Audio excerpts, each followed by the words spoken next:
Welcome to the Outer Realm with Michelle Desrochers and Amelia Pisano. Airing live on the United Public Radio Network, 105.3 FM in New Orleans.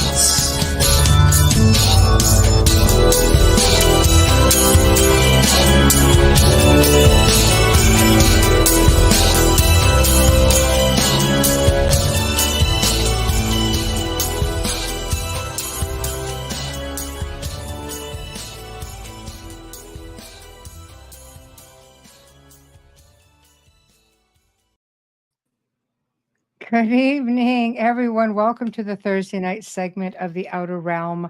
We are broadcasting live on the United Public Radio Network, UFO Paranormal Radio Network, 105.3 from the Gulf Coast and 107.7 FM from New Orleans. We're fully sponsored by the amazing people over at Folgers Coffee who have been on our journey since the very beginning. So thank you, Folgers. We couldn't do it without you, nor would we want to. Also, big thank you to Justin Snicker, aka Dr. Snick, the Sonic Surgeon, basically for the intro you just heard, which is amazing. I'm just so tongue-tied today. I'm tired. I've had a day, people. That's all I'm going to say. It's Friday in our world. It is. Anyway, he is an award-winning composer of Halloween horror, sci-fi, and dark wave electronic music, which can be found on all of your favorite music streaming platforms. Also, huge thank you to Steve McGinnis, the artist behind the banners and logos here at the show. Check him out on Facebook and Instagram. He also specializes in the horror genre, does great commission, pieces, novels, comic books, pet portraits, one of my personal favorites. So check him out. Tonight, we welcome for the very first time Nancy Thames. You've seen her doing the circuit. She's quite popular and quite interesting. She's a former Department of Defense employee and a lifelong contactee of extraterrestrial beings, which has basically emerged as a significant voice in the realm of alien disclosure and spiritual awakening. And her work basically underscores a collective call to awakening. Now, for me, that's quite interesting because, so many people, it's all about fear. And I get it. It's media. It's a lot of propaganda out there for sure. So, I'm most impressed that she's former DOD. I know, right? I'm just trying to invite her over here, guys. Bear with me. All right, because it doesn't want to copy and paste apparently, so we're gonna try it this way. Funny story. Make everybody laugh. It's the end of the week. I saw a video today that just made me literally roll on the floor laughing my fat butt off. This young girl who works at a car wash was hosing down a woman's car, and this woman thought she was smart, rolled down her window, threw her lemonade at her. Well, the girl just put the hose in the car and took out the driver and the boyfriend, and they were banned from the car wash for life. So good for the little one for doing that. She was 15 years old, and when you're attacked, it's okay to fight back. That's all I'm saying. I think we need to teach our kids that. It's okay to defend yourself. Right. And I personally, if I was her mother, I'd be buying this kid everything right now. Good for you. Oh, goodness. Yeah, that's crazy. I love it. I love crazy. Our guest is here. Actually, we're just waiting for her to be able to connect on camera. Nancy, you have to give your camera and your microphone permission because we don't have any video of you at all. So if you can get on camera. Oh, I'm gone. Again, Nancy's gone. So we're just going to hang out and see. Yeah, she'll be back. She'll be back. So I'm looking forward to this one for sure because I love anything that is more of an enlightened nature, something that's a little bit kinder. I think some of these poor extraterrestrials are getting a bad rap, and I don't like it. I don't like it. So that's a different show, right? Or is it this show?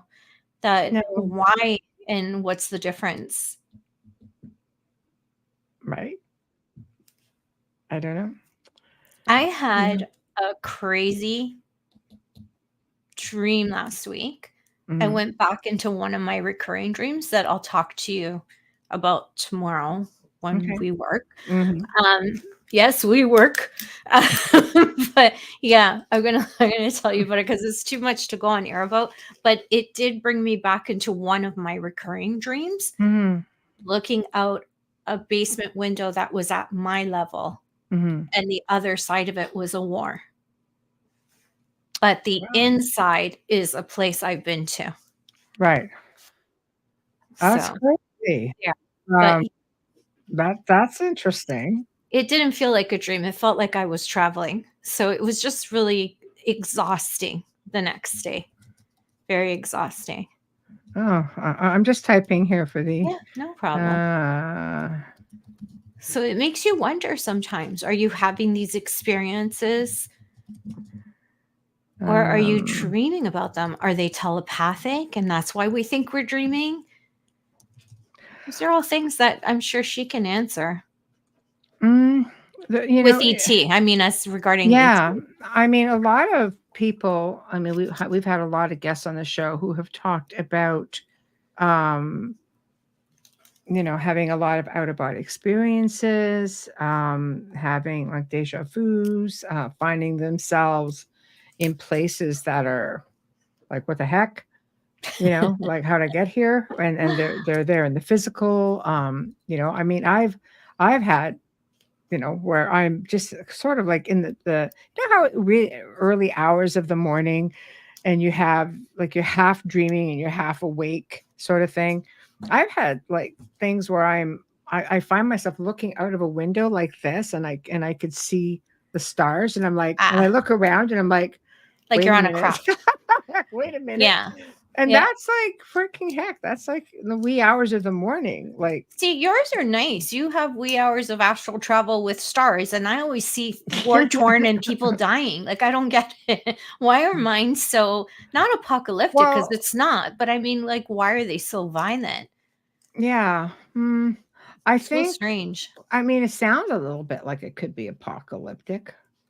Well, I'll tell you more about it tomorrow because it gets a little too personal for the radio. But it was quite the journey getting to that room.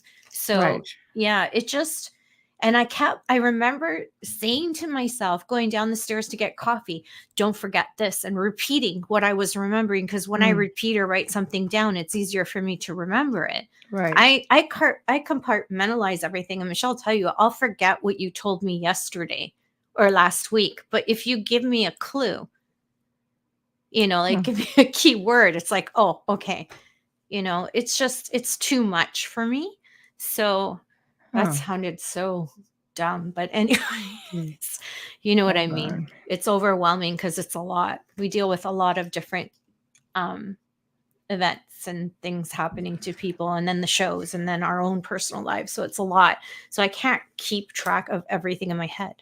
Right. But yeah, I kept telling myself so I wouldn't forget it, because the minute you wake up, it's that's it. You lose sight of what happened. Yeah. No, I mean, it happens. It happens. I don't know, because some people will tell you. I've had people say to me that they've had dreams like that, and that's, I mean, the apocalyptic dreams seem to be pretty normal, but some people have dreams, like recurring dreams, and they're in really like just terrible places, not necessarily war torn or devastation, but just really like they just keep finding themselves coming back to a place that they can never seem to get out of. Well, this was a facade. Facade. That's interesting. I don't know.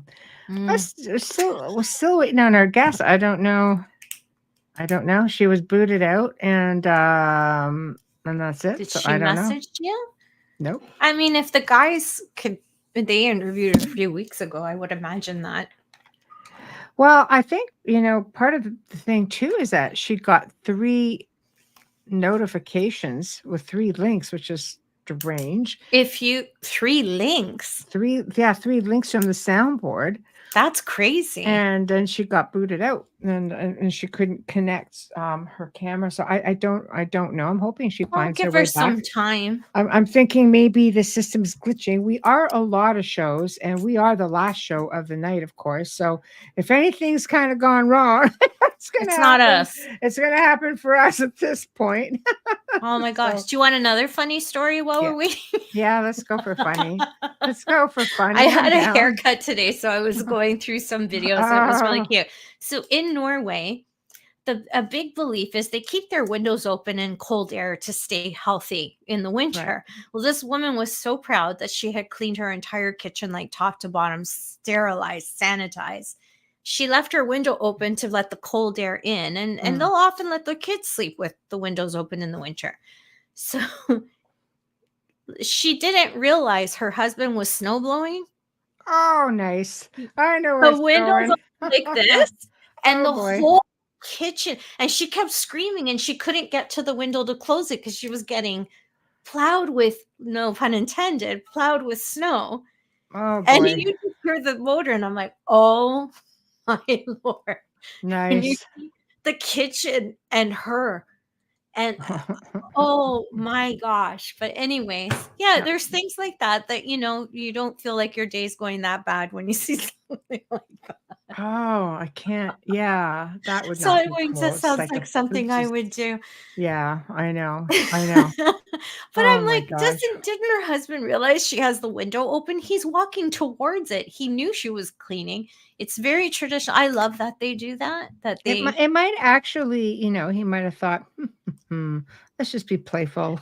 Oh no, that was like it was so much snow, right, that she literally was standing in like this much. It was at her mid shin. Right. And I was just like, holy crap. She was not a short woman. And that's a wonderful thing. I would have cried. I would have been crying. I wouldn't have been screaming. I would have been crying because you have to shovel your kitchen. Pretty much. How are you going to get, it was everywhere. Pretty the much. Whole kitchen was as if it was outside and snowing. It was everywhere. She had that window open really wide. The window goes like this. So you can imagine it was coming in top and bottom. So not so funny. I mean, but I was laughing, and it made me. He would do something like that. That's why I don't clean the kitchen like that. No. Yeah. It snows. Yeah. So let's talk. Anybody, while we're waiting, let's try to, get into the mood for this stuff. Yes. We've heard like a lot of amazing stories about ETs. You don't specifically want to think about that, like you yourself, because we all know. Yeah. Oh, I thought you were talking to the audience. No. She's pointing the finger at me. I don't want to be the fall guy here. You love me, remember? You love me. I know, but see my long fingers coming out at you. But you have had yourself, you've had experiences, even though you don't want to admit it. I'm positive that I have. I just well, that's the first time you've actually said, at least on air. Well, on air, I've said it to you. I've had it. Yeah. Okay. I've said it to you. I haven't said it on air. Because the last time we discussed a certain entity, and I said, "Oh, I wish I could meet them," they actually came. So. And I didn't realize I had invited them until after it happened. Oh, so you invited them? Issue. Okay. No. No. I'm talking about a different entity. Okay. And I didn't know what they were. And the word starts with a W. I don't want to bring any attention to them. Okay. And I had a terrible experience. Okay. So I'm always afraid to say anything on it, and I don't remember because I do not want the experiences. Right. I'm being honest. I do not want them, and I say that. So when I do have these crazy nights where I swear I've been in bed for 12 hours but I haven't slept. Right. Oh, our guest is back. Okay. Yeah, great. Right. I get really uncomfortable. Well, I'm glad you at least admit that you have an experience, because I I'm thought we were going to have to positive. get you a freaking Yeah. intervention. No, but yeah, Because you know yeah, what? Joe's gonna have to regress me. I know. Um, I I do recall being up like at our we had a lake house that my father had built Right. on Lake Simcoe in the Bay Shore area, and I do recall seeing things now that I'm watching videos Right. and I see these videos and our guests come on and they tell stories. Right. I'm starting to look back at, you gotta remember, because of my, anyways, No, I I don't understand. want to not Yeah. like make the guests wait, but Okay, no, we'll bring her on, and yeah. because it's, we're having hello. Hi, Hi. Nancy. Hi. You made it. I'm so sorry, but we No, had it's technical okay. difficulties in Mississippi, you know. Oh It's my okay. gosh, Don't worry that's about it. okay. Yeah. Yeah. I thought we were glitching here because I noticed you got the invite 3 times. I'm like, 3 times. I clicked one button, and then we could see you come in. It kept saying that you couldn't connect, couldn't connect, couldn't connect. And then you were gone. We're just like, great. Yeah, I just rebooted. That's all I know to do is when something Yeah. goes, if I don't understand it, I'm just going to turn it all off and try again. That's That was the okay. best thing. That's That was the sometimes best that's thing. all it takes. So welcome to the Thank outer you. realm. So we've really been looking forward to having you on. We've perused, of course, your website, and I've, listened to some interviews, and I love that everything is so lighthearted, because I feel Yeah. everything is, we've all been so conditioned to be fearful. Yeah. So I'm really looking forward to Yeah. where you're going to take us. Yeah. And I usually like to start with, as I say, humble beginnings, because I mean, I normally I would say one doesn't just fall into this sort of thing, but you pretty much do, Yeah. right? Yeah. Right. So, where would All you like right. to start? Sure. My name is Nancy Thames. I am a lifelong contactee with interdimensional extraterrestrials and positive extraterrestrials. Very All nice. of my experiences throughout my 63 years of my young senior life Nice. yes, have been with positive extraterrestrials. And of course, it's my first, when I go back and reflect, my first conscious memories of it all is 2 to 3 years old. Mm. And at that point, it was just fun, very playful. I just thought they were little beings and I just thought they were coming for playtime. So basically, it was all just like fun and games. And they made it very, very eventful and fun. And I certainly had no fears because, you know, they would even make it above and beyond just a child's normal day. They would take me up through the roof or whatever, or up through the ceilings. And when we would fly around, all around up in the sky and look down at cities and head towards the craft. And then other times, if my mother had read me a storybook, sometimes they would pull a screenshot memory from my mind and they could change the scenery around for me. And they could, actually even, I could see like a character from the book. So they could make it very, very playful. So basically that went on until I got into around junior high, around 13, 14 years old. And at that age, I was starting to read, starting to see things on television and realizing that other people were telling me, well, for one, my family had always told me I could not talk about this. I could not talk about these So things. typical. Yes. Yeah, and it was just bad. Just I was having dreams. I was very imaginative child, having dreams, and sometimes they would find me up like walking, and they'd ask me, "Where are you going?" And I'm going outside to play with my friends, and I was like sleepwalking apparently. But they just thought it was, overactive imagination. So, but then when I got in junior high and stuff, they really started telling me you cannot talk about these kind of things with other family members at school. Not unless you want to be in a straitjacket. Yeah. Exactly. At the time. Yeah. Yeah. And I grew up in Tennessee and I live in Mississippi now. And this is the Bible Belt of the South. And you just do not talk about these kind of things. People roll their eyes or they mumble under breath and stuff. So I figured out, and I basically I had to suppress this and keep it to myself. And really, I had no one to talk to, and it was very, very hard. It was not fun. Even if I had a good experience and stuff, the fact that what other people were saying, the society around me were saying this was bad. The society around me was saying that those things can't happen, was very troubling, and it hurts deep in your soul, in your mind. You wonder, well, what is going on with me? Question what was happening.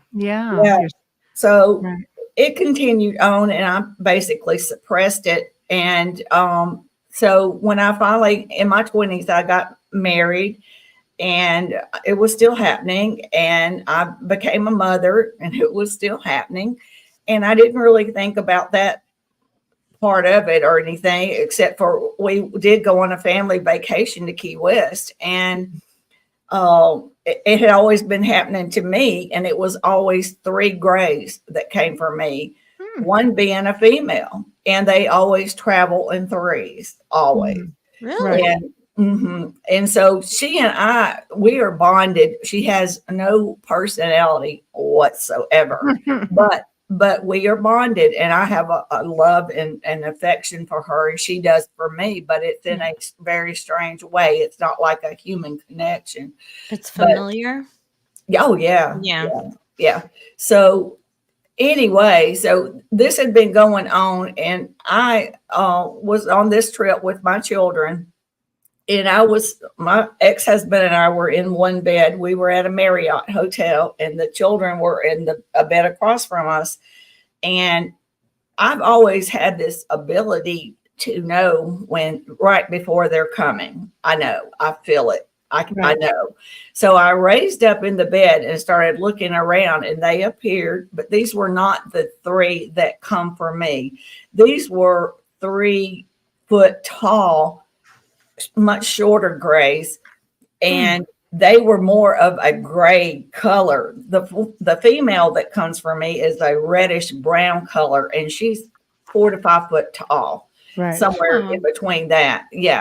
So, but with them, they were wearing robes, and they had very high collars around their necks. And so when I was sitting up, one of them approached me, walked over, and took his hand on my left-hand shoulder and pushed me back towards the bed and told me telepathically, this is not about you.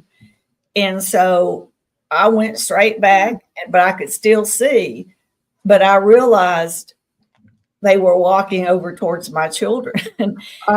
See. So, how'd you deal with that? Well, I mean, they put me we're all moms, so they put me in a sleep paralysis, and I could not move. I could not speak, but I could watch. And so I witnessed them taking my 2 sons and them having their first conscious memory that I was aware of. Whether it happened before, I don't know, and how many times after, I don't know. So that was very upsetting. So I saw them leaving, and then I blacked out, or either they put me out, however you want to phrase that, because they do have the ability to do that. So the next morning, I raise up and look, and my children are safe and sound in the bed, and we all go to breakfast, and I asked them, would y'all like to talk about anything, or, any strange dreams, anything occur you'd like to talk about? And they looked at me like I was nuts, and they were like, no, and they just went on. So basically they either didn't remember it, or either it was erased from their mind. And so I left it alone because no harm had been done, so that, I didn't press it.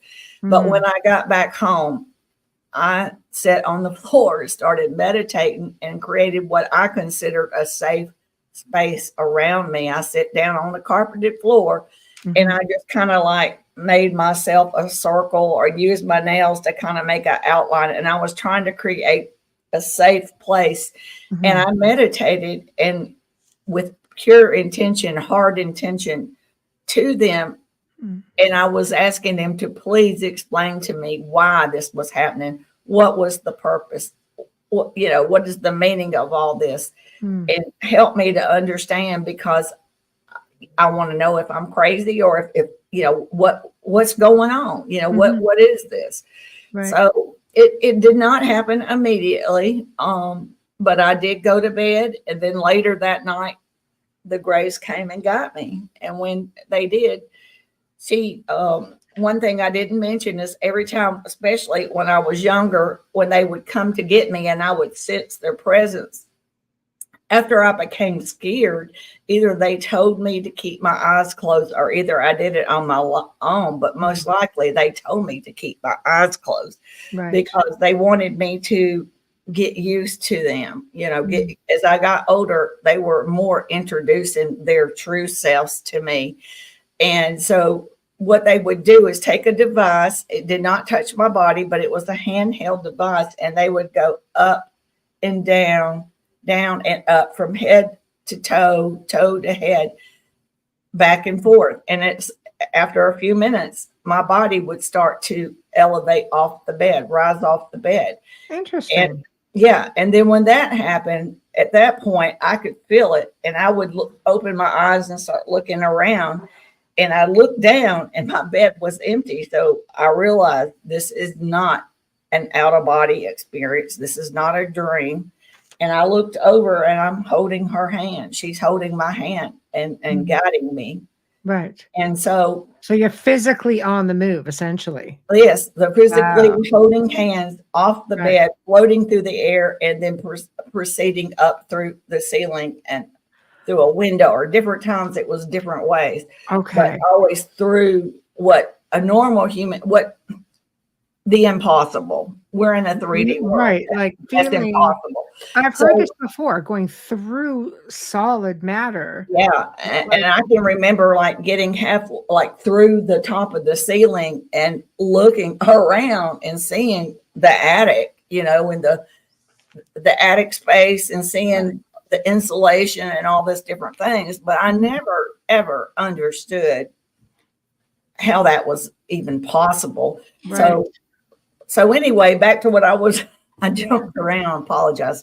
That's so okay. when they came to get me after I had meditated and asked for face-to-face, and I asked for information, they took me on a craft and took me before a group of what they called the elders. And these elders were like a council. And I was in the middle with the female Gray. And she always had the two companions that I am not bonded with, and we don't communicate. It's just her and I she does the communicating with me, and she's the one always like getting me out of the bed or putting me back in the bed, etc. So she presented me, and I asked them, why is this happening to me? What does this mean?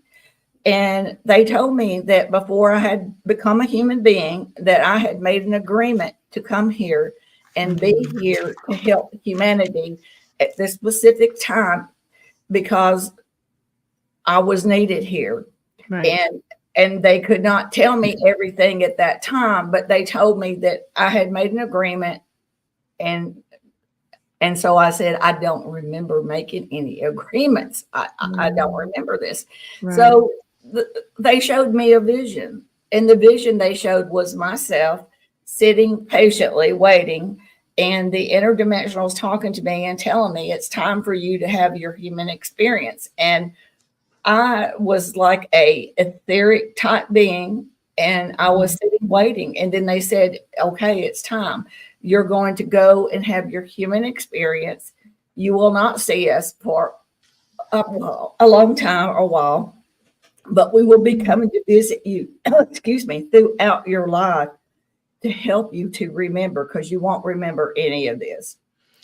And that's basically what's happened to me. So why not, in your opinion? Why do you think? Because I'm an experiencer and same idea. A lot of what you're saying, I'm like, yeah, it's pretty much it. Why do you think they don't let us remember?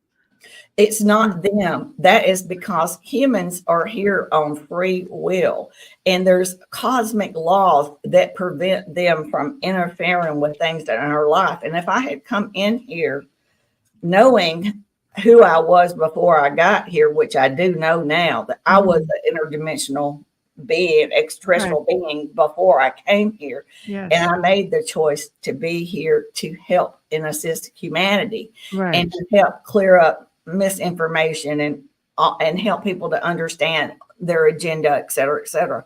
So they cannot do that because, for one, it's important that I enjoy and get the full effect of my human experience, because not only am I learning and gaining spiritual evolutionary guidance and raising my spiritual level and my consciousness by being here, but I'm having an experience I wouldn't have had otherwise. And they are also, because they've been with me since birth.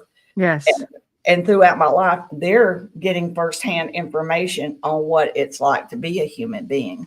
Right. And from what they told me, I'm not the only one. There's probably 1 million people here like me that all made these decisions, and different people wake up at different times. But, and, you know, we have to learn just like anybody else. We have, that's how we grow. That's how we achieve our higher consciousness, is by growing into it, you know. So, and that's basically what's happening to humanity right now. Humanity is going through their consciousness. They're opening up, and they're basically, what you and I've already done is what's happening to worldwide humanity. Like a mass awakening. A mass awakening, and they're going to realize who they are and our connections with our own planet, with each other, and with the universe, because we are all one. We are all connected. Everything we do affects everything. Our planet, our environment, the nature, everything. We're all connected to the nature, the plants, the tree. Everything is connected, the air, the water. So, and we are connected to the universe. And so it's important that we reach our higher consciousness because of that connection, which will also blends in with their higher consciousness, and it, because we are all one. So it's a beautiful thing, you know, but you go out here and try to explain it to people, they think you're crazy, but it makes a lot of sense to me. And I can see it all happening. I'm not the same person I was 20 years ago. I see things and I understand my connection, and I know where I'm going after I leave this earth. And, you know, I know so much. It's a constant state of evolution. It is. And it's that way for everybody, you know. Right. But people, I see it. I see people waking up, and I also understand, like some people say to me, well, we're never going to get past this, past that. Well, we will. We will, because as we evolve and become higher consciousness, we outgrow all these old ways that no longer serve us or work for us. And we become the true beings of who we were meant to be. And it's a beautiful, beautiful thing. I think if you could get past a lot of the you know, the rhetoric and the propaganda. Well, we've been programmed to be who, you know, our world around us has made us the way we are. And those things need to change. Now, you know, they didn't work in our best interest by any means. Do you think that changed after Roswell? Because, I mean, like, we get back into ancient times, you see it everywhere. The ancients and the star beings, you know, dimensional beings, they were very, very connected, and they worked well together because the ancients emulated what they saw, respected. Everything was put out there, whether it was through structures or hieroglyphs or petroglyphs or out of place artifacts. I mean, it's all out there. Yeah. When do you think that all changed?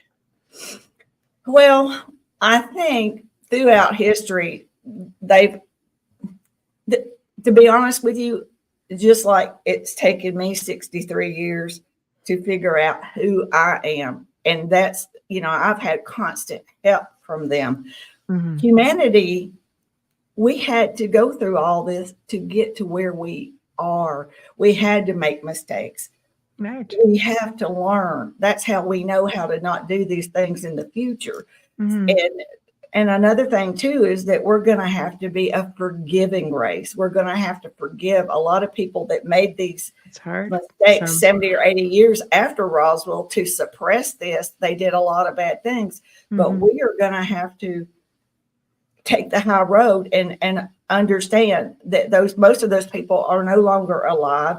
Mhm. Yes, they made mistakes, but we Fear. can't live in the past. We have to realize They're those still not things. disclosing. So we still got some people sitting on the hamster wheel who don't want to get off. I think yes. Well, see, the way I see it is, and the way that they've explained to me is that when the demand, once they kind of realized that our governments and stuff were not going to work with them, they were not going to do an exchange of good.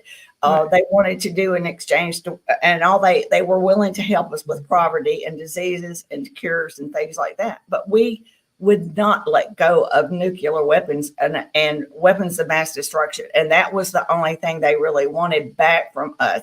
Mhm. And so the fact that we wouldn't do that, they kind of moved on and did their own, gave us the room to grow and make our mistakes. Mhm. So, but what happened was one race of grays, one race of reptilians, which I refer to as negative.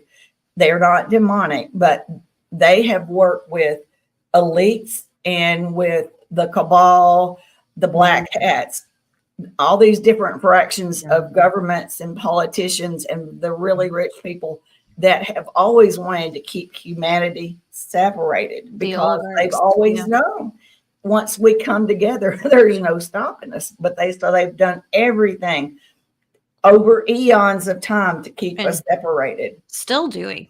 Yeah, like separation of languages, different religions, racism, all these things were done intentionally to keep us division. Division. Yeah. So even like sitting on making us dependent upon fossil fuels, making us dependent upon pharmaceutical companies, and everything that we've ever needed was put here on this planet for our use. So they're either sitting on these technologies or I think they're sitting on these technologies. I think so too. Well, there's too much money to be made. It would be nice to say they're just not smart enough to fund it, but I'm pretty sure that they have cures for all these things and they have all this technology, and only the really elites are privy to it, and the rest of us, they cannot make money off of healthy, intelligent people. So they intentionally keep us dumbed down by keeping toxins and pollutions in our water, in our food, everything, in our air that we breathe, everything like that. And that is to try to keep us dumbed down. So let me ask you this. Sorry, just quick. Working for the Department of Defense, because you're like from here to here, because you're not the first person. I mean, you look at Nick Pope, from the UK, and all of a sudden you're just like, no, this stuff is real. So that must have also been difficult for you, considering you're having these experiences and you are in an age of don't talk. Yeah. Right. Well, everything in my life has happened for a reason, and it was orchestrated by the interdimensionals. I've lived in Australia. I've lived, I lived in Hawaii. I've lived all these different places, and every time I was having experiences and I was learning and gaining information, and I'm sure they were too. So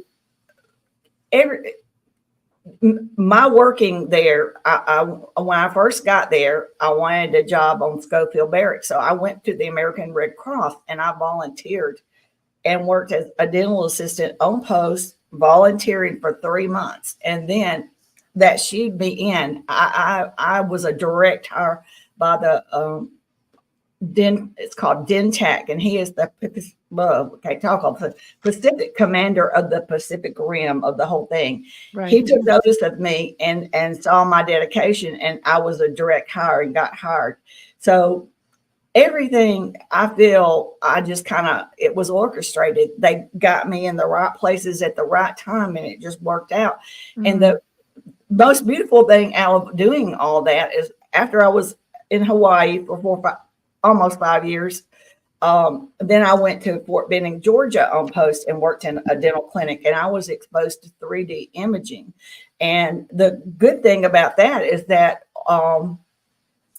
that's exactly the type of imaging they were using down in Mexico for their government, for their UAP inaugural hearings and stuff. And so the man that presented those mummies from Peru, the Nazca mummies, everybody was saying all these horrible things about him. I can't think of his name, but anyway, I didn't care about that.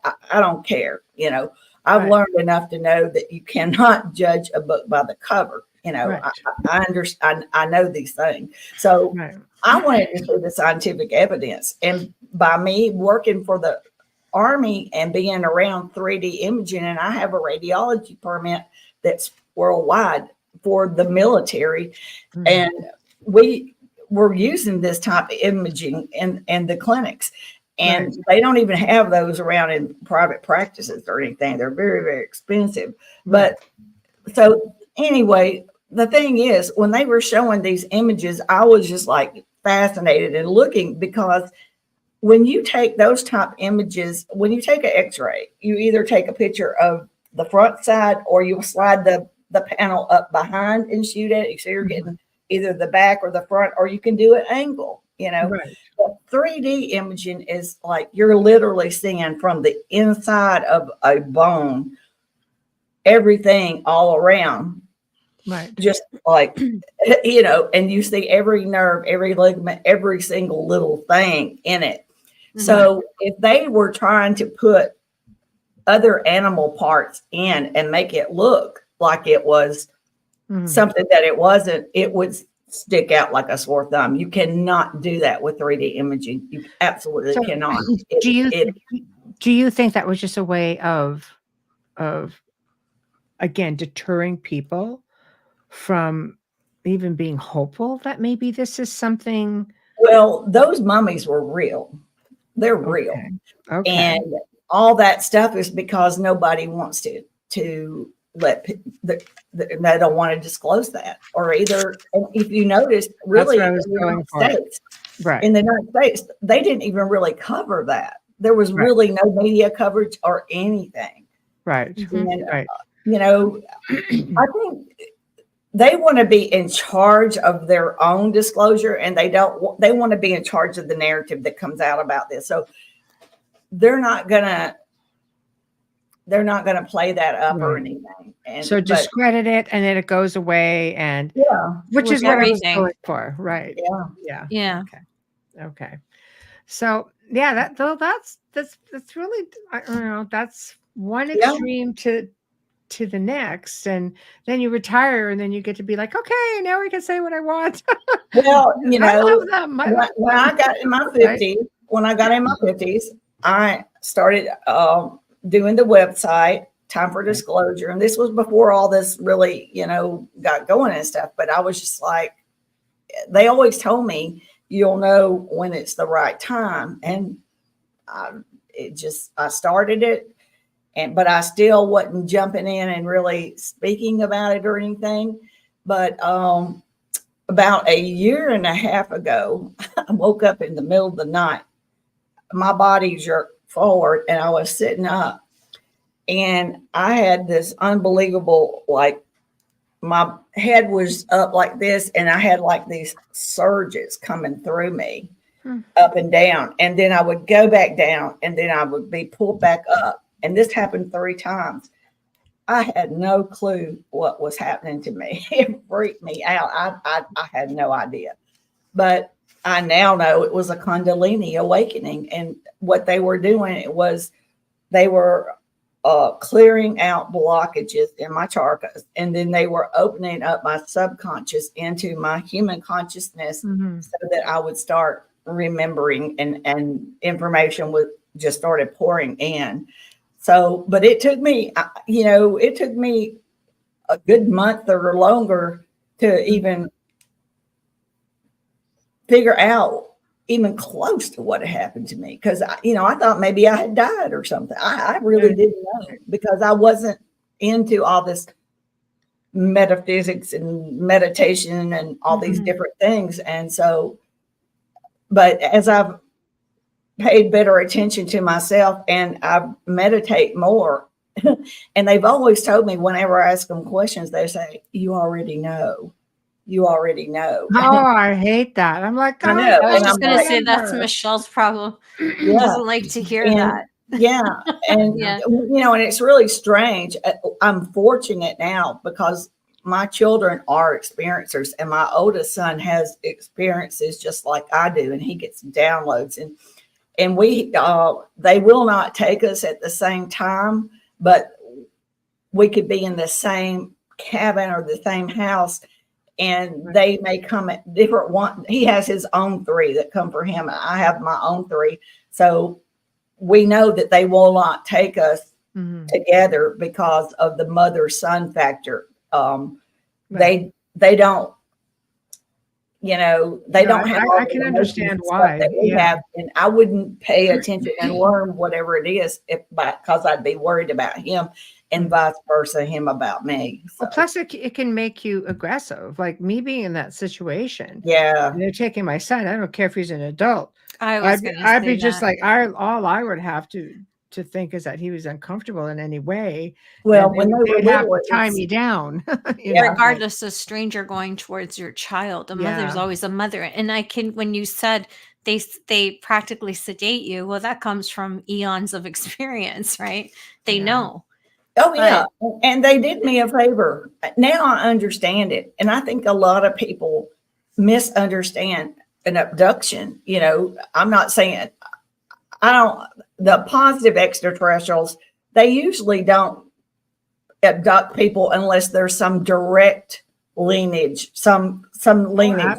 Absolutely. Yeah. I mean, you know, but now the one race of grays that did these kind of things, they overstepped that boundary of humans' hero free will. And when they broke that boundary, they were excommunicated by the interdimensionals and the positive extraterrestrials because they overstepped the cosmic laws of they're not supposed to do those things, you know. Right. So they're not part of the collective consciousness. They are like renegade out on their own and not part of the collective consciousness. So that's another reason why they don't want us to figure out our connection with the universe and us become higher consciousness, because right now they're in charge and they've been manipulating us for so long, but their days are numbered. It's just a matter, they're dwindling. A lot of them have already left. I've seen footage from the International Space Station showing when the positive and interdimensionals came, they told the negatives, the one race of grays and reptilians, one race of them, to leave humanity alone. And you could see them just leaving in great numbers. But a lot of reptilians are actually terrestrial. Like, I mean, they were here long before us. Yeah, I've met some positive reptilians. Well, I mean, the negative ones. Like, I mean, they've been here. Yeah, you know, all along. They may not have anywhere else to go. And you know, every single race, there are some. They're not demonic, but they're not, I call them negative because they are self-serving. They only think about their race. They don't have empathy for human beings. They're not going to like take over us, or they're not warlike or anything like that. They just simply are task oriented and only care about their race. And when they were coming to do these abductions, in their mind, they did nothing wrong. They just didn't care as to whether you were scared or what. You know, they kind don't have empathy. Well, we have human races like that. I just want to backtrack for just one little thing. When you said you had this Kundalini opening experience, I found that to be really interesting because it's the one practice that the Catholic Church is against for yoga. And I never understood why, because I never really dug into it. They know what it is. Yeah.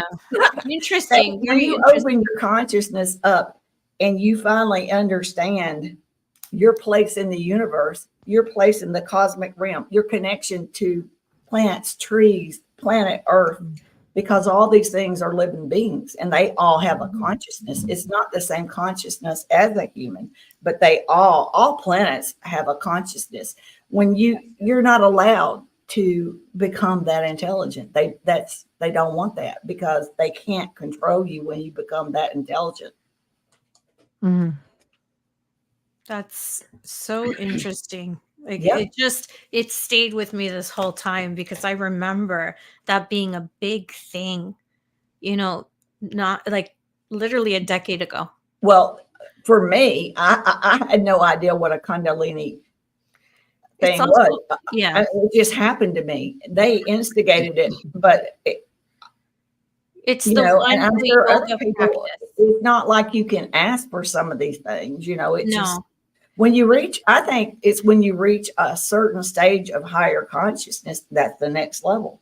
Yes, and Kundalini there's a yoga practice and certain moves and positions that brings you to that consciousness that the church is against. You guys can send me emails that you can look I this did up. yoga for years. It's great. Yeah, it's I can't Yeah. I hate yoga. I love But it. you can look that up. I'm not just saying that, and I'm No, not I That's believe true. you. you guys Yeah, can true. see behind me, I am Roman I know. Catholic. Yeah. So I don't want to get bashed. This is a fact. I remember having this conversation with a priest about Kundalini, and I didn't know what it was at the time. And this was literally 2012. It's Mhm. just 12 years ago. So, when you brought that up, I'm like, wait a second. Yeah. Like, I Yeah. need to know. Well, I can tell you what Yes. it did. It opens your subconscious Yes. up, and it just, it's beautiful because, you see the beauty in things. I see the positive in everything. I'm so positive, I make negative people sick. I don't have to even walk away from them because they get sick of me. It works out perfectly, so yeah.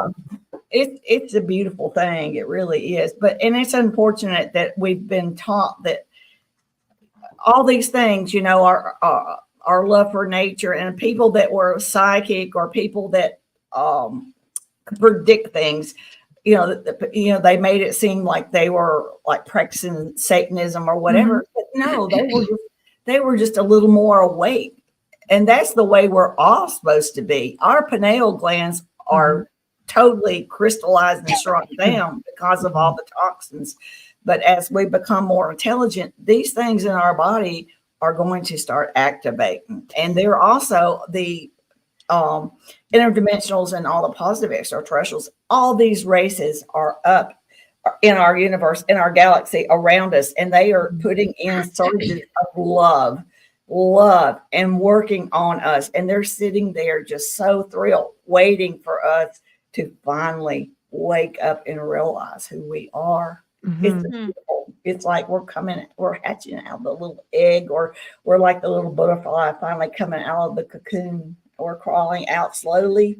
And it's all they're patiently waiting. They're not going to push us. Yeah. Well, we're a It has to species be with done. amnesia. I mean, we've been doing this for Yeah. hundreds of years. Yeah. Well, And, we always knew in the past that we had a connection with with nature and things. And it was just like we went through amnesia, like you said. But it's the world around us and the society that was controlling us, telling us that we must work 9 to 5. We must, work and we don't enjoy our lives. And all these things can change in the future. We can live better lives. We can learn to use technology so that it was made by men. It's a man-made tool. We keep it as a man-made tool and use it to utilize and help all of humanity, not just certain individuals, and not to be turned loose with certain individuals. Europe steps ahead of us because they're living life. Well, those things are going to change. Yeah. How do we explain the evil people? Well, Do you they don't. come from a You race, don't. or are they just negative human beings? They're negative human beings. And here's the beauty of evolution. And this is what they've shown me. the beauty of evolution is that as we evolve, all of these old ways, negative ways, old ways of new, we'll learn new ways of thinking and new ways of living, and we will walk past these negative ways. We will know they no longer serve us. They are no longer service. We have no interest, and we will walk away. So these people realize that the world is going to go on with or without them. And eventually they're going to change too.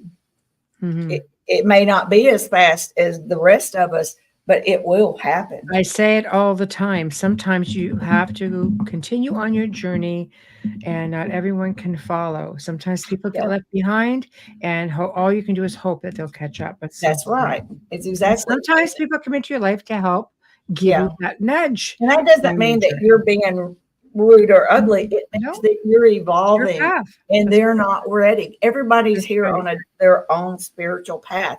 Everything has to be done in their own way so that it's understood and feels appropriate, and they will get there. It just won't be as fast for everybody. Right. But it's happening. I can see it. It's happening all around us.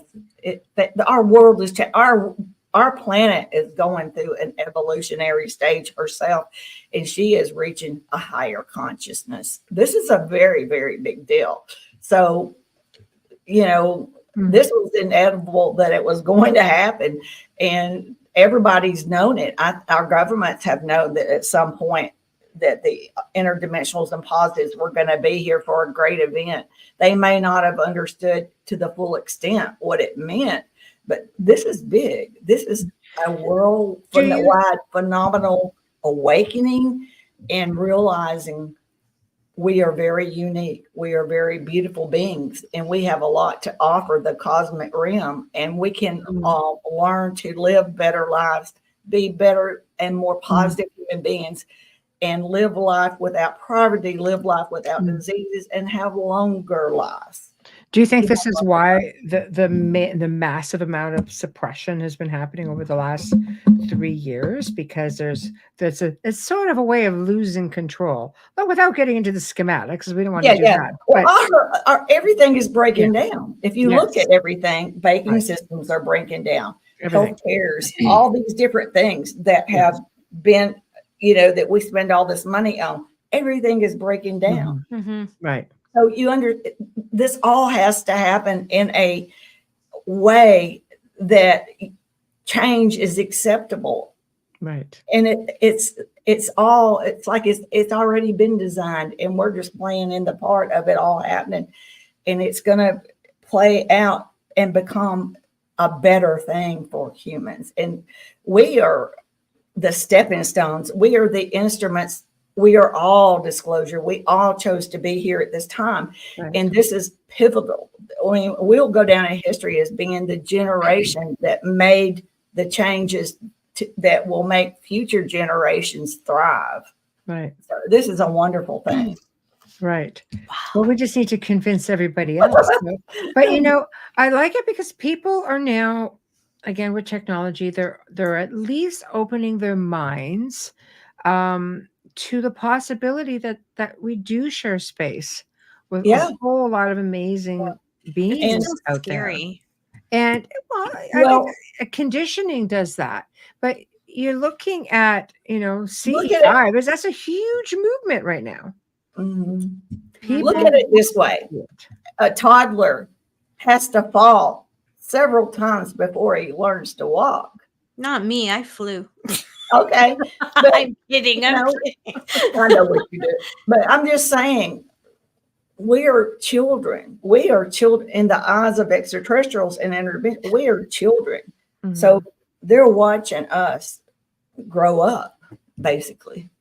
Are they disappointed? Absolutely not. I mean, they are billions of years ahead of us. Physics, our sciences do not apply to them. There is no such thing as time. There's no such thing as courtesy. There's no such thing as wars. There's no such thing as negativity. So that's why, you know, we're very emotional beings, and that's why they'll tap us and put us in a different, a more relaxed, functional state, but without all the anxiety and all the drama, you know, because they're millions of years ahead of us, and they've evolved past all these things, you know.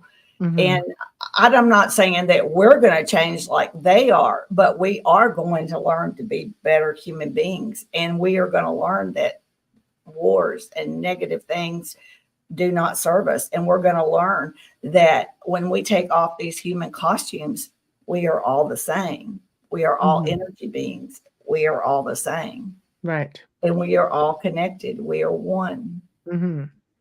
I agree. The law of one is something I've practiced for a really, really Yes. long time. I can say I'm happy to lose Charles Manson Yeah. and Ted Bundy and John Wayne Gacy. Yeah. I'm really happy to lose them and David Berkowitz. Just saying, because Yeah. if we're all one, that's part of who we are. We need to keep working at it. Yeah. Well, I think we're getting there. Me too. It's not going to happen overnight. Nothing happens overnight, you know. Well, all you can do is baby steps. You know, But baby this steps. has little been bit at going a on time. since the pyramids, before the pyramids. So these are real small baby steps. Well, I mean, do you think we're like 100 years behind? I at least, you know, we should be living. Like, do you think we should be living in more of a Star Trek sort of era a little bit? You know, like more aware. Should we maybe have a base on the moon? Do you think the creators of Jetsons do we have a base on the moon and we just don't know about it? I don't know. I think there's a lot of things that security clearance will let her talk about that. Well, no,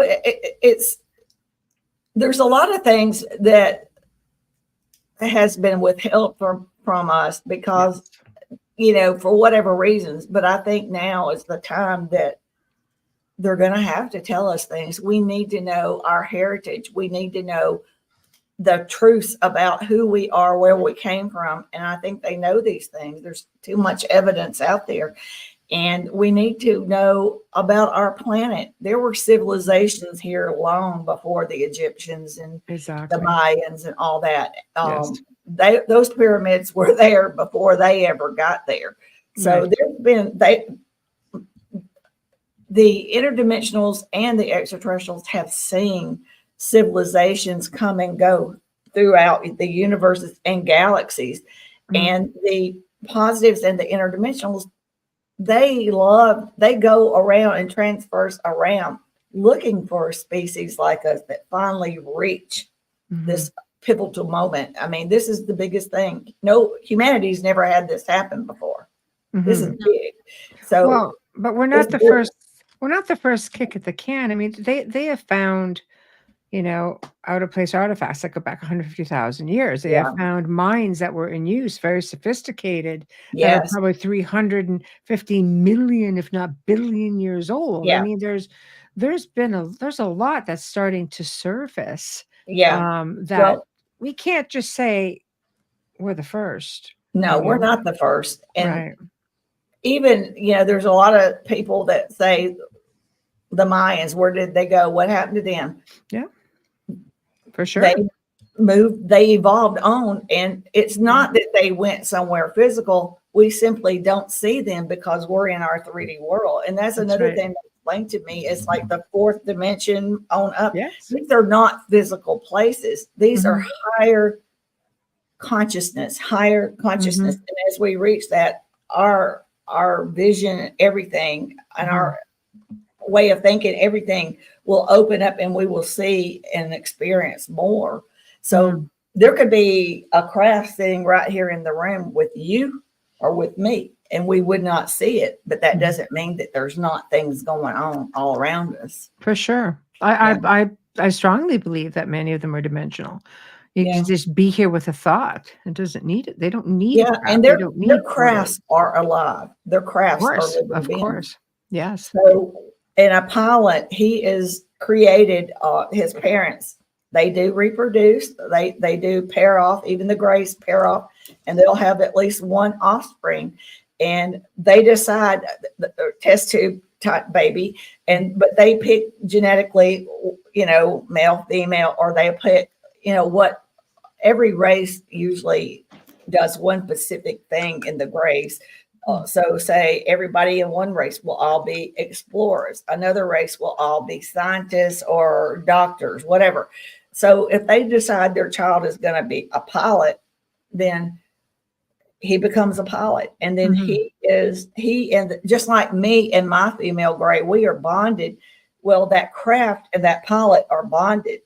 Nobody could fly that craft but that pilot because when they get in, their consciousness come together and the female male pilot thinks where they want to go. And then bam, they go. And they don't use fuels and stuff like we do. Right. What are your thoughts on hybrids, Nancy? Well, the female that comes to get me, she is a hybrid, and she is a hybrid that was designed by the tall grays and the interdimensionals. And the reason why they made her is because extraterrestrials and dimensionals really don't like the density here on Earth. They can do it, but they don't really like it. So they created her and her others like her, and they do all the legwork of back and forth, the picking up contactees and stuff like that, and taking them to craft or anything else they want done down here. They use them. But as far as like, if you're talking about like the race of grays that I consider negative because they overstepped their boundary and did do abductions and probably did a hybrid program from what I have been told, whatever. Right. I think it's real. It's real, and they should not, they overstep their boundary.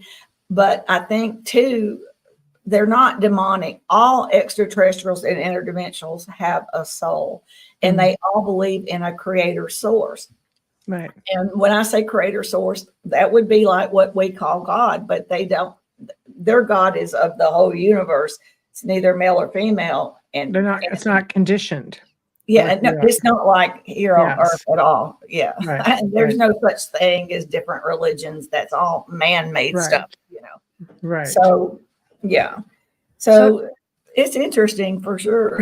It is. It is. Do they say anything about being called ET, or they don't call themselves? I know there's like that. Like, they don't call themselves phrase. Yeah, I don't like it. I don't like that's just man-made lingo. I think we need to find something else, because I feel like the initials ET and the word alien instills a lot of fear in people.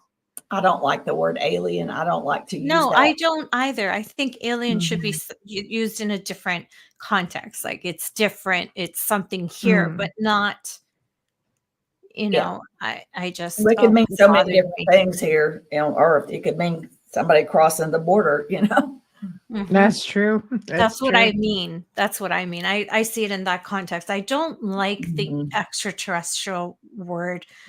I don't know if it's being conditioned because you're human and we have different, like, I'm Italian, someone's Portuguese, someone's French. Yes. Like, I don't know if that's why, and that makes it more comfortable for me. It's very selfish, but I feel it's disrespectful as well. Like, I don't want to be called a WAP. And I feel like that's what we're seeing when we say ET. I feel like it's derogatory. It's they don't use those type of they don't use that Mm-hmm. kind of language or anything like that. And to be honest with you, I don't ask them. I have so much respect and love. I don't ask things because I already know that they're, and so I never thought of that with any of our guests until with you. It just came to me like, just curiosity. Well, and people don't understand that there are over 60 different races or more of just grays. Every race, there's many, many different ones, and they don't all look alike. There's different colors, there's different heights, and even the tall whites and stuff. Some of them may have the whiter skin, but they could have either blue or green eyes, or they could have maybe red hair. They could have different things. But see, we being human, we try to humanize everything, and we're going to have to stop doing that. Yes. Yes. I know. Um, It's terrible. That's a horrible word. You mentioned CE6. Can you differentiate, like tell us what that is in comparison to CE5s that we're all familiar with? I say we're Well, familiar with it, but it's relatively new on the scene, right? yeah, for me, CE6, I tried to do that, like trying to communicate using ham radio.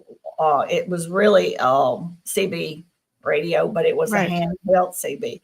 Right. And I was trying to follow Jimmy Blanchett's, like, he's got like this special thing that he, it's a recording, and you Right. play the recording and it goes up, and you can, you set your dial to like deep space or ISS or in that range. Right. And I got back a lot of, I mean, it wasn't like a human talk, but I got feedback back from it and stuff. Okay. Yeah. And And I'm going to be honest with you. I have been on some podcasts. I haven't noticed it tonight, but I've been on some podcasts, and I not only since they're getting into the middle of it, but I could hear, I could hear them and Right. stuff too. Yeah. right. And it was Right. Grays. The Grays were listening in. Yeah, I find they sort of do a lot of clacking and clicking. That's exactly what they were doing. Yes, I've And captured that before. And what There was is- strange is that they were trying to get my attention. I made it through the program, and then they told me telepathically to go to the hospital. And I went to the hospital. I thought I had the flu. And Yeah. when I got there, they admitted me for 4 days. I had a urinary tract infection, and I was septic. wow. I was septic and trying to do a podcast. And the Grays were like doing this. Yeah, that clicking clacking. Yeah. I mean, they were going crazy. And I kept like, I wondered, do other people hear this? So I don't know if they were just doing it for me to hear or what, but they Right. did. They did that forever. And when I got to the hospital, I was shocked. I was running very, very high fever, but they were giving me warnings. And so they care about humans. They Right. care. And Right. they were telling me, Right. go to the hospital. But Right. yet they can't interfere with severe disease. Yeah, they do. They do. They can. Mhm. Okay, I wasn't sure if they were permitted or not, because I They can't. sometimes wonder, why is there so much cancer and why can't There's cures for cancer. I know that yes, there's there cures is. for everything. So if Everything we have is a cure, man-made. Yeah. they don't have diseases in their life, their world. They're billions of years ahead of us. There's no such thing as diseases, and they can fix us. They fixed me several times, a lot of different things, and they do it to other people. A lot of times, people don't even realize that they've done it. Mm-hmm. They think they had some kind of strange dream, and right now, I think they're in most of humanity's dream state, because that's the best way to come in, because we don't have all these barriers up, and they can enter the dream state, and they can influence us with positive, loving, attitudes and good behaviors and things like that. And that doesn't interfere with the boundary of our free will, because that's not necessary. They're not like totally influences, but they're doing everything that they can get that's allowable to influence us with love and peace and harmony. Unity is a big thing. Yeah. Right. Dolly says karma Yeah. when you talk about illnesses. Amelia talking about cancer and Okay. yeah. Well, yeah. because like I know there's cures for everything. I mean, the common cold makes the most money in out there. Think about how few oligarchs we'd have if we had a cure for the common cold. Just saying.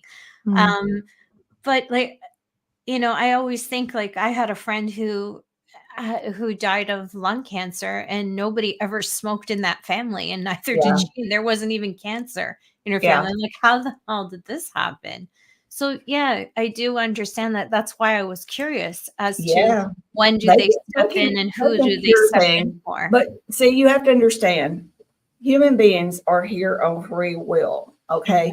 Some of us, just like I made an agreement before I came here, all of you make agreements before you come here. You make a soul contract. In your contract, which you're not conscious of, but you may have designed a short life for your stay here. You may have decided that you wanted to experience going through a disease. I know that sounds awful and cruel, but this is what they have taught me.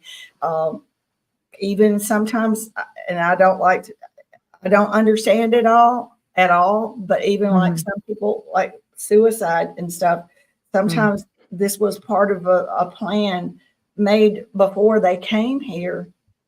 And I don't understand it all, but I have been told that they cannot overstep, they cannot change contracts that we made to be in here, because we are here on free will, and we have our own evolution and spiritual things to experience here. So I don't like to talk about that a whole lot because it's very hard to understand. My daughter-in-law was 29 years old, and she died Thanksgiving Day, and it broke all of our hearts. It still bothered me. And she has a 6-year-old and a 2-year-old. And for me to think that she made a decision about this before coming here, it's a hard thing for me to think about. But I do know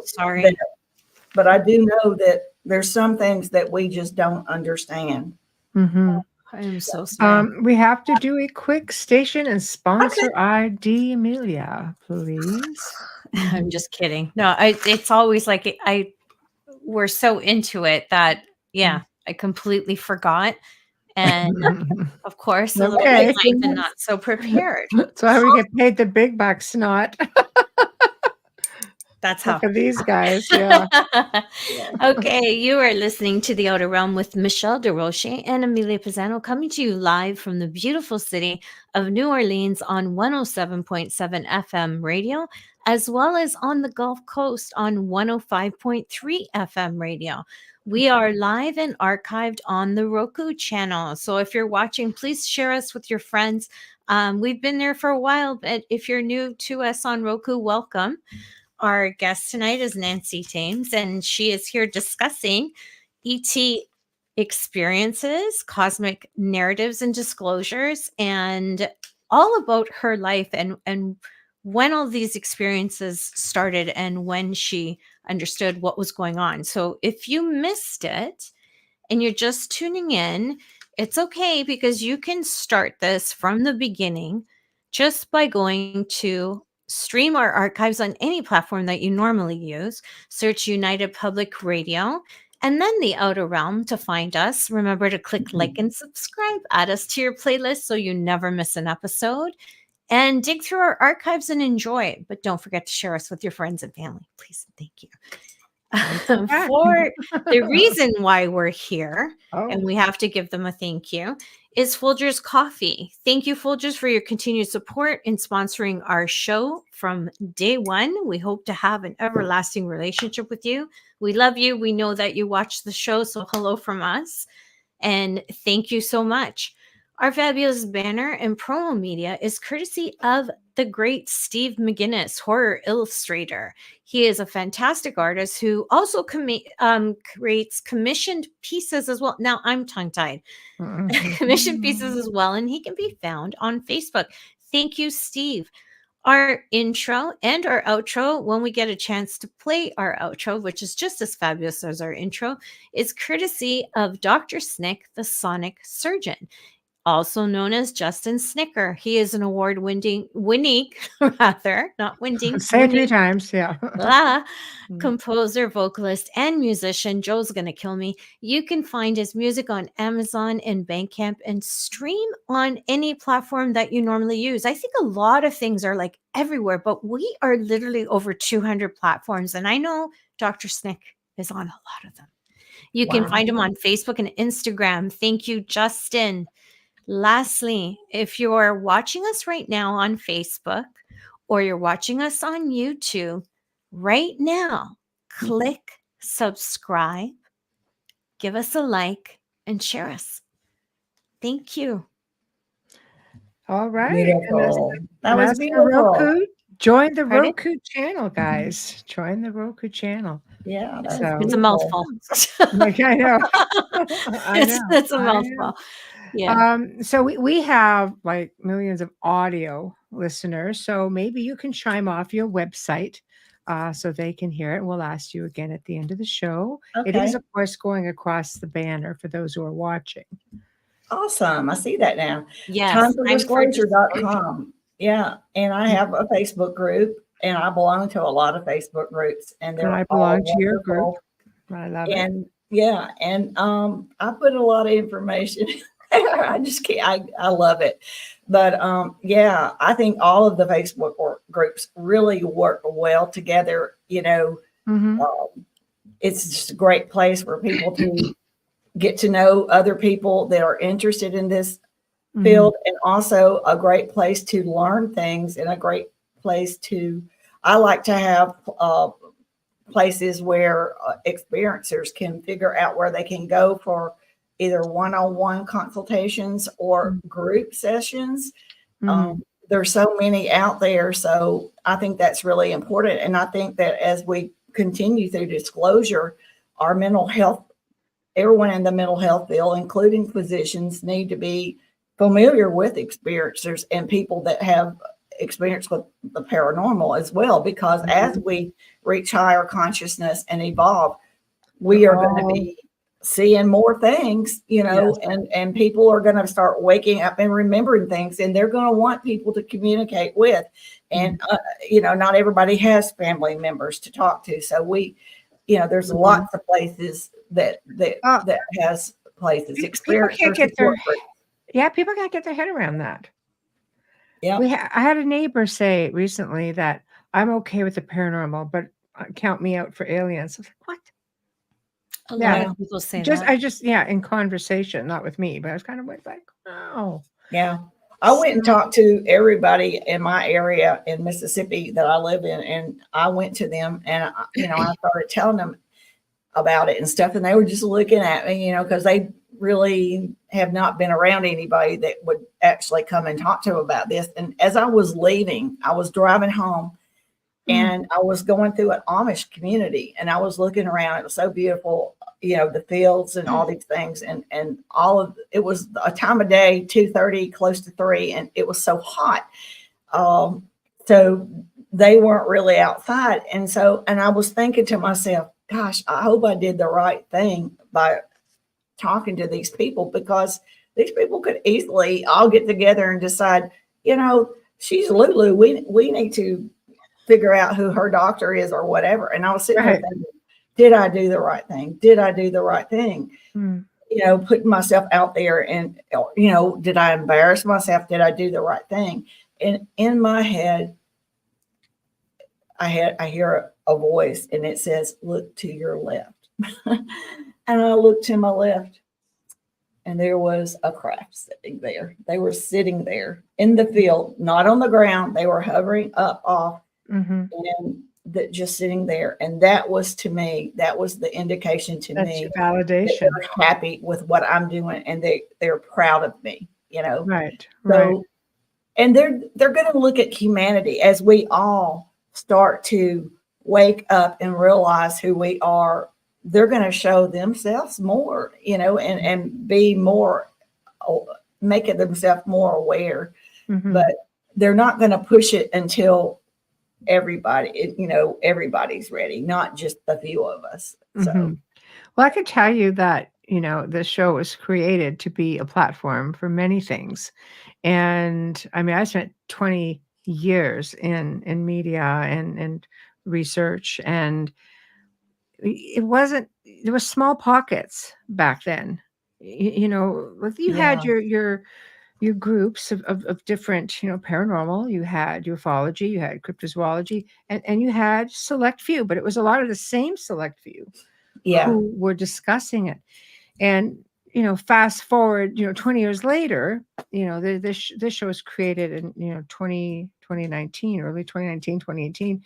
And it's grown like so fast, and people have come on, and we have a lot of people who are coming on and talking about different types of things on disclosure and their experiences, with our friends from the stars. And it's becoming more widely accepted. We notice that our listeners love it, and they're becoming more open to it. So I think by, platforms like ours and others, it gives people a voice. It does. I'll tell you something that's shocked the devil out of me. One of the first ones I did was with UFO Chronicles, which is strictly audio. About a week and a half ago, Nick Hunter got in touch with me and said, "Oh, just want you to know they're playing your show, playing the show I did with you all over Mississippi." Wow. I was like, what? They're not calling me by my full name. They're calling me Nancy in Mississippi. But I mean, I was just like in shock, because Mississippi to do something, like these radio stations are buying it up. Yeah. I couldn't believe that. And I didn't believe it, to be honest. I was like, I must have misunderstood. But I went to the site, and it was like locally where I live, people are listening to this stuff. Right. Because I was listening to the commercials of places I know, and I was like, I am not believing this. Right. Right. Oh, here's a question for you. While on the topic, let me put the banner out so we could see. Okay, go ahead. Hi, Dolly. Dolly says, that gives me a serious question, which I asked, what do we do? Most, I believe, are not this way. The reply was, wake up. When she asked, what do we do? Wake up. What do we do well, what I do is, first of all, I practice what I preach. I am a positive human being. And so what I found and I go to try to go to group meetings, and I go to places at work, and I am an office administrator. And I have found that by my being positive and raising my frequency, that everybody around me wants to sit beside me, wants to be close to me. Yes. And I'm not bragging. I'm just saying that when you're a positive human being, you give off a frequency, and other people are attracted to it, and they start they start trying to be a better person themselves. They start and I'll say, don't like, for example, if it's storming, and they'll go, oh man, it's a crappy day. And I'm like, no, it's a beautiful day. We're just going to get a rain. And it starts off that way. But the thing is, we have to start thinking a new way of thinking, not what the world around us has programmed us to think and what the world around us has turned us into. For me, interdimensionals and extraterrestrials made me look inside. Who is the real Nancy? Who is the Nancy that made the choice to be here? Who is that Nancy? And what is it that the real Nancy knows? Not what everything around me says. And I refuse to let it influence me anymore. But who I am, what do I feel in my heart? What do I know in my mind? Right. And I think that's basically what another thing that's happening with humanity is learning to find our inner selves, our inner souls, and getting back in touch with. And I meditate, and I ask my subconscious to release more information into my human consciousness, because I want to be the happiest human being that I can possibly be here. I want to do everything to enjoy my short experience here as much as possible, because the human experience is a very short experience compared to any other beings in the universe. Even though it doesn't feel that way. Right. Yeah. It is fast. Yeah. So, we've got to learn to not waste time on negative things, not waste time fretting over little small things, and realize that we're here having a human experience, and let's make it as joyful as possible. And it's just a different way of thinking and a different way of living. So, and servitude to others. I was just going to say that. That's the biggest thing, is a service to others. And realizing we are all brothers and sisters. We are all one. You know, we once we all unite, there is no stopping us. I promise you. They've showed me visions of it, and it's you know, that's why they're reaching out to humanity, is because we are a very, very big number compared to any government or any politicians. Right. When we all work together and come together with this energy, and it raises our frequencies up, and it will spread throughout the whole.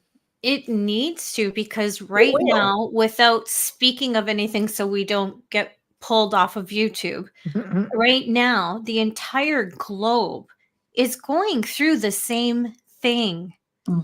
Speaking of politicians and government, and I'll just leave it there. I'm with you on that one. We really do need to raise that vibration, and we are greater than. We are. So and that's we have so much now within us that we don't even we're just now going to start to recognize these qualities and uniqueness that we have. We are very unique and very special, very unique. Yeah, I agree with you on that. I think the more we put out into the collective consciousness, you know, people start picking up on that. And I've tested this theory many times with like really obscure things. And I've told the story before, but one time I just said, you know what? I think this is swell. And I spent a day just because it's an obscure word that hasn't probably been used since like the 60s. Anyway, I was like, swell. And then all of a sudden I start, you know, seeing things online or on social media, and the word swell starts coming up, or a specific film, you know, like I talk about that, and lo and behold, you know. And this was before we were being tracked to the point where we are now. But it just reaffirms that if we started putting out positive thoughts and comments of love every single day, we create our own reality around us. But I don't go into it thinking that the world owes me anything, or that I'm going to gain $1,000 by being a good person. You don't put a value on things like that. You don't do it. It changes the whole. It changes the whole thing. So it changes the dynamics. You have to do it because you want to do it. It needs to be heartfelt and with pure intention. And you don't even have. It's just like for me, I didn't ask for them to show themselves to me, you know. But they did. And that's the whole point, is that we don't have to ask, give me evidence. Through our actions and through our working on ourselves to be better, they're going to do it naturally. You know, I feel like it when you're, you know, Michelle says in servitude, it's a calling. You just do it, because a lot of people will say to me, well, you don't charge for this. And I don't charge for anything that I do. I never have. No, I can't. I'm not comfortable with taking money for something that I do. Some people have to do it to make a living, and I understand that. I'm fortunate I don't, but I feel that I was put in this place so that I could help and not need that, so that I could use my gifts to help other people. Well, and I'm very humbled by that, and I'm grateful. So for me, I don't want to get emotional because I'll start crying, because I'm like the most emotional person. But I think it's important to use your gifts to, even if someone has to make a living from it, that's fine. But make sure you give some of that away too. Yeah, and I think a lot of people probably start off with really pure and good intentions in this type of field. Yes. But there again, you know, I've made some friends and stuff, and I'm seeing how they get easily influenced into the materialistic things, and especially it when they go on changes. TV. Yeah. So, and I've told all of my family, and I meditate and tell them, if I ever get too big for my britches, pull me down. But I don't think I'm going to, because I don't want to, but I am human. We're all human. We all make mistakes. And so, But- I talk to the interdimensionals and the extraterrestrials about, and it's important that I have my human experience, and that I enjoy being a mother. I enjoy being a grandmother, and I enjoy the whole human experience, and know the difference, and not be swayed by anything. So like a reality TV show. yeah, I wouldn't want to do that. Yeah, just leave it there. Yeah. I enjoy not shaving my legs. You're doing, sorry? I said, I enjoy not shaving my legs. I'm single. I don't have a boyfriend. So it doesn't matter.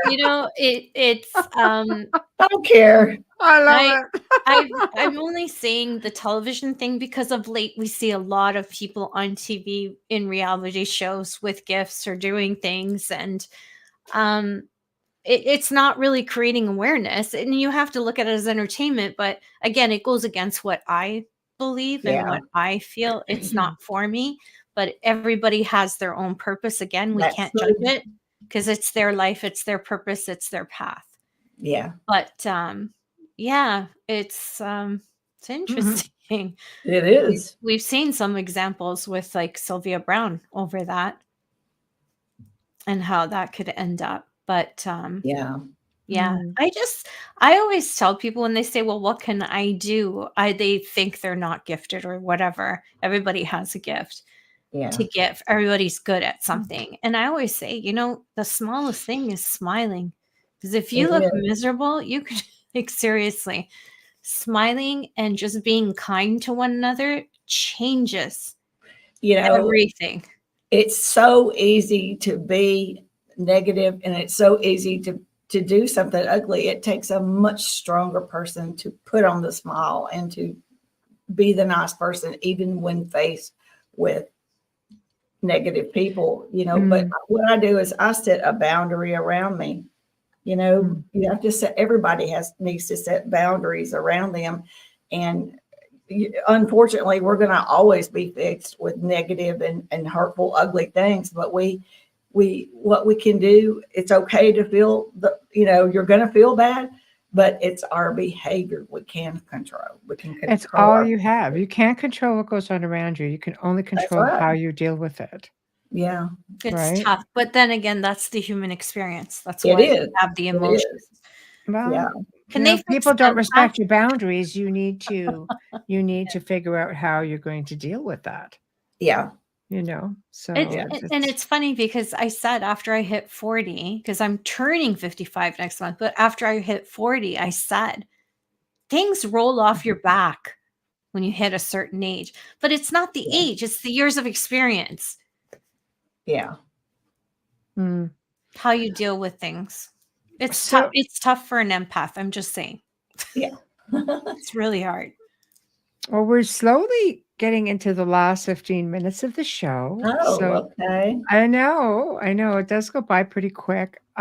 This is a part of the show where you tell us what you have coming up, where you just advertise yourself and just go, because we don't want to miss anything.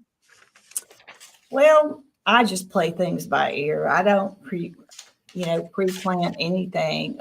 At some point, I'm probably going to do a book, not because I want to make money off of it, but because I can reach more people and do it in different languages. I'm not to that point yet, but I think that it would be good. And also, I want my grandchildren and their children, et cetera, to know who I was, that kind of thing. So that's part of their legacy. Yeah. And, I hope I'm setting good examples for them, because my children are experiencers, and they have just as much experiences as I have. And I would imagine it's going to involve my grandchildren too. So I was just going to ask you, do you think they are also experiencers? Yeah, I'm pretty sure. Yeah. So you know, I want to set the stage or the examples, the stepping stones for them to continue this on. I have no clue how long this all will take. You know, I hope it's sooner than later, but I don't know. I do not know everything. I do not claim to know everything. I do not know everything. I'm learning new things all the time. And I'm always asking them things. And, you know. Do you think we're going to see any of it, you know, in our lifetime? I mean, we're think seeing it so. unfold, but the end result. I think so. I really I do. hope so. You know, I think so. But of course, you know, there's a lot of, I know it is going to happen, but there is variables in between it all. And a lot of that has to do with humanity. So I think basically they're here. They are here. They surrounding us with love and energy, you know, filling us with peace, love, energy, all these things. And they're just patiently waiting. But there is no such thing as time. So there is not like a, that's right. You know, it's not going to like, you've got till this point to do this, blah, blah, blah. The universe doesn't work that way. So it's going to be, I think it's going to be beautiful. Yeah. So anybody who wants in on this, on this beauty day, what's the easiest way? What would you recommend somebody who wants to be in communication? Ask for, meditate. You can ask for peaceful, loving contact if you want that. If you don't ask. And I will tell you, if you don't do it with pure intent, they know. You know, and people that go to C5, one person there for the wrong reason can ruin the whole event. Could ruin the whole event. You know, really, yeah, that makes a lot of sense. Yeah, because you have to understand, there's a lot of spirit beings around in the world, and a lot of them, if they were playful and like to pull pranks, they like to do that in the spirit world. So they could pretend to be an extraterrestrial or could pretend to be anything. So my advice is that you specify who you want contact with, and you specify that you want positive extraterrestrial, positive interdimensional, positive, you know, interactions. And if you want it only in dream state at first, say, I want you to come in my dream state, and positive beings only, you know. And that way, that sort of lets the spirit world and stuff know that you don't want to play games with them. Right. Yeah. That makes so much sense. Thank you. No, because I wonder why some But people. Everybody knows all these things. Everybody knows these things, you know. But it's like we've forgotten all these things that we've already known all along. That's the way I see it, anyway. It's just like, oh yeah, you know. Them not showing up because one person isn't really genuine would make sense, because then that person leaves and says, "Oh, this is a farce." Right, but you have to understand, there's different people there for different and various reasons. Yeah, just like everything in life, certain beings have agendas, and they don't want it to work. Absolutely, you know. That so, I do understand. Yeah, really so communication. I personally, I would be very cautious even about going and do that. Even, you know. So you're talking about CE5 here, like groups of people going in. Yeah, but if you meditate and if you, I don't know, but how do you know what everybody else is thinking? You know what I mean? I don't know. Yeah. But just because you go and it doesn't happen, it could be that there was somebody there that just didn't, you know, they were there for the wrong reason. So, and it's awfully expensive. Had to have every group's got to have a party pooper. So, you know, but it does make sense why some don't. But why can't you do this with your family, with people you know in your own backyard? See, I don't think that you have to go be at any specific point. No. I think that you could do it on your own where you want. I agree. Yeah. I've never had to do something like that. Like I've just found, you know, as I mean, past my childhood experiences, once I came to terms with the fact that, okay, this is still happening. I was just telepathic. I just thought about it and say, okay, I think I'm ready. And No, false flag, not ready. Go away, but once I came to terms with no, really, it was just a telepathic thing, and before you know it, they were just there. Yeah. No, Well, for me, my getting over my fear wasn't what they looked like. For me, it was the Right. frequency exchange and the Right. feeling that I would get. It's like this overwhelming, huge flush of, Yes. I don't know how to explain it. It's almost euphoric like feeling, and Mhm. your brain doesn't know really, what to do.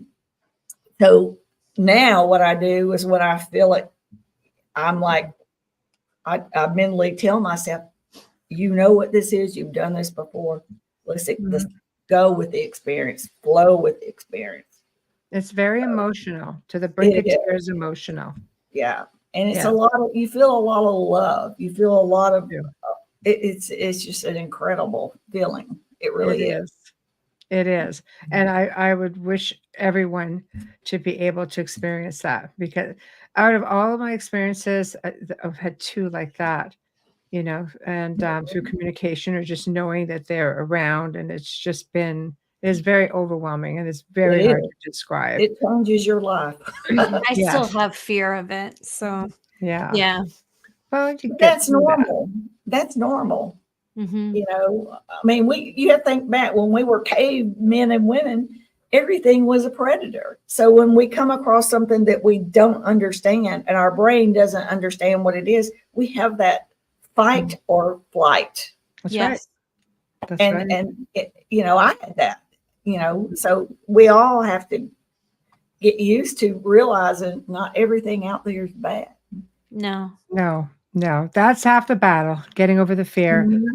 I I am so glad that you joined us Thank tonight. you. We had I'm so sorry much for fun with the you. little hiccup in the beginning, but it worked out. Oh, I That's know. okay. You Technical have an difficulties, it amazing happens. energy. You really do. Yeah. Yeah. Thank you. I had help with that. Yeah, but thank you for exchanging that with us. Thank you. No, Yes, we thank do you for having me. appreciate I it. had a great time. Oh, Me it's a too. pleasure. I will get you some links and such as the archives go up. And there's 200 sites, you won't get that many, but we'll send you a link or 2 Thank that you can you. monitor and share. And we'd love to have you come back again sometime. So I'd love to. Yeah. excellent. I love that as Yay. well. So thank Yeah. you. And I will be in Thank touch. you. And I hope you have a terrific weekend. All right. Thank Have a you. nice weekend. Bye-bye. Good Thank night. you. Bye-bye. Peace, everyone. Peace and love. Yes. Well, guys, that was a really great segment. A little bit of a slow start with technical difficulties. Lord only knows we've had our share of them, but it ended up with a happy ending. So, big thank you to Nancy Thames for joining us this evening. So lighthearted, love and light. I completely dig it. It's wonderful. Also, big thank you to Folgers Coffee for sponsoring our show tonight and every night that we air. Thank you so much. Big thank you to Justin Snicker, aka Dr. Snick, the Sonic Surgeon, and to Steve McGinnis. We appreciate you so very much. So next week, see, I can say it now. Messed it up last night, but here I'm on it now. God, Dan and Teresa Duke return. These are the great grandchildren of Jesse James. And they're going to be discussing yet another one of their books, which will talk about the Wild West and secret societies. Are they connected? Oh, yeah, baby, they're connected. Also, for the very first time on Thursday, we welcome author Kevin Killen, who's going to be discussing his book, Ghosts and Me. Right there. I like it. So I'll have them on Wednesday. Okay.